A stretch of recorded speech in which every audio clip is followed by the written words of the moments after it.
Hello everyone, how's it going? My name is Dan the Tutor. In today's video, we're going to be talking about how to tell if a sequence converges or diverges. This is going to be different than series. Series has 10 different tests that we use to prove if it diverges or converges. Sequences literally just has one test, so we like sequences a lot more than series. But because of that, we barely look at any sequences, and we spend the majority of the time in Calc 2 doing series. But here is the test. If I have some sequence a sub n, then what I do is the limit as n approaches infinity of my sequence a sub n. And after I get the result of this, it's going to be one of two things. Either I'm going to get infinity or dne. If I get either of these things, then we say the sequence diverges. Or if we get not infinity or dne, then that means our sequence converged. And it's as simple as that. Now, we have a lot of strategies for solving limits. Just to remind you of a few of them, if I have the limit as n goes to infinity of some polynomial over another polynomial, something that looks like this, then really what I'm just looking at is the highest degree. If the highest degree is in the numerator, then the result is dne, which would mean diverge. If the highest degree is in the denominator, then that equals 0 for my whole limit, in other words, converge. Or if we have the case above where the degrees are equal, we're going to have to divide the leading terms. In other words, for this example, it's n squared over 2n squared. So n squared over 2n squared. The n squareds cancel. I get 1/2, which means this converges. And I'm a little afraid to say that this case will always converge, but off the top of my head, I can't think of any circumstances where that breaks the rule. So for now, I'm going to say if the degrees are equal, it always converges. But really, you should just find the limit. Another strategy we have to solve limits at infinity is L'Hopital's rule. This works great when you're going to have infinity over infinity, like this case.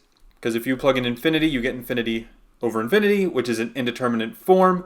To do L'Hopital's rule, you just mark with some kind of notation that you're using L'Hopital's rule, and then you take the derivative of the numerator and denominator separately. In other words, don't do quotient rule, just take the derivatives separately. So in this case, it's 2 in the numerator, and maybe you don't know the denominator, but it's 2 to the n natural log of 2. And now if I plug in infinity, I get 2 over infinity, which is 0. Super important to know that, because that means we converge like that. And then the last case we might have with some of these sequences and some of these limits is where we need to do the logarithm method for solving. And that might look something like this. Quantity 1 over n to the nth power. Whenever I have an n in both the base and in the exponent, it's a good idea to set this equal to y. Y equals this limit of the whole thing, because then I take the natural log of both sides, and the natural log can either go inside the limit or outside. I'll put it inside the limit because it's going to be better in our case. Then we use our property of logarithms on the right to move this out in front. So now on the right side of our equal sign, I have limit n goes to infinity of n natural log of 1 over n. And if you plug in infinity now, it's going to be infinity times natural log of 1 over infinity, which is the same thing as the natural log of 0, which is the same thing as negative infinity. And I know you can't technically plug in 0 into a function for natural log, but it's approaching negative infinity. Either way, infinity times negative infinity, which is negative infinity. But don't forget, that's the right side. The left side is still the natural log of y. If I want to solve for y, which I do, because y is the solution to this limit, then I take base e of both sides to cancel out the e in the natural log, giving us y equals e to the negative infinity.